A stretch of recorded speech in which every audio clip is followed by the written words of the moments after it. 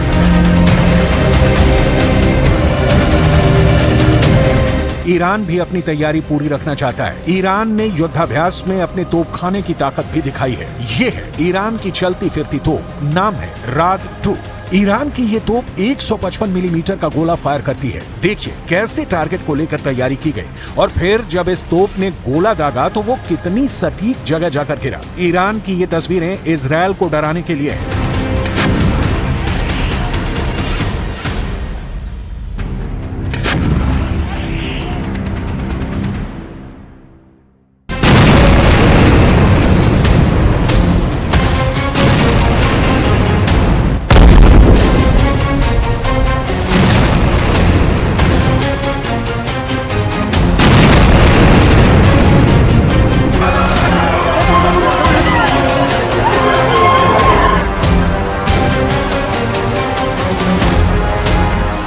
क्योंकि गाजा में बड़ी तबाही हो रही है। गाजा में इजरायल के बम फट रहे हैं। उत्तरी गाजा का कोई मोहल्ला, कोई गली बाकी बची नहीं जो इजरायल के धमाके से गूंजी ना हो। गाजा ने इतनी लाशें पहले भी देखी हैं, लेकिन इस बार तबाही का मंजर और ज्यादा खतरनाक नजर आ रहा है। पूरे गाजा में इस वक्त बारूद फैला हुआ है। पूरे गाजा में इस वक्त बारूद की बू आ रही है। यहाँ की आबो हवा में बारूद घुल चुका है। इजरायल का दावा है कि उसकी एयरफोर्स गाजा पर रोज 300 से ज्यादा स्ट्राइक कर रही है।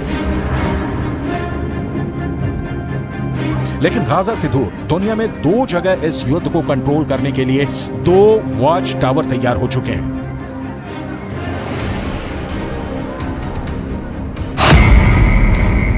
एक है भूमध्य सागर, जहां अमेरिका ने समुद्री बेड़े तैयार कर दिए हैं, तो दूसरा है फारस की खाड़ी, जहां चीन ने अपने 6 जंगी जहाज तैनात कर दिए हैं। एक तरफ अमेरिका इजरायल को बचाने पहुंच गया है, तो दूसरी तरफ चीन की तैनाती बताती है कि उसने ईरान को सुरक्षित रखने के लिए अपनी मसल पावर दिखानी शुरू कर दी है।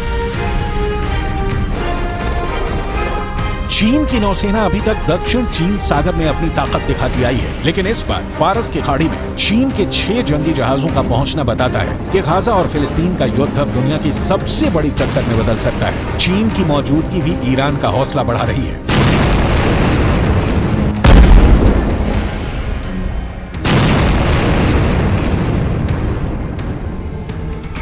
फिलहाल हर जगह ईरान के ऐसे ही वीडियो की चर्चा हो रही है और सब ये जानना चाहते हैं कि ईरान अब गाजा पर बमबारी को लेकर इजरायल के खिलाफ क्या कर सकता है। सबसे बड़ी बात समझने वाली ये है कि ईरान नहीं चाहेगा कि ये युद्ध उसकी जमीन तक पहुंचे और ज्यादा से ज्यादा एक्शन हिजबुल्लाह की तरफ से हो, लेकिन फिर भी उसने अपनी तैयारी पूरी कर ली है, क्योंकि इजरायल पर ईरान का हमला हुआ तो उसे रौंदने के लिए अमेरिका की 40,000 सेना पहले से ही खाड़ी देशों में मौजूद है।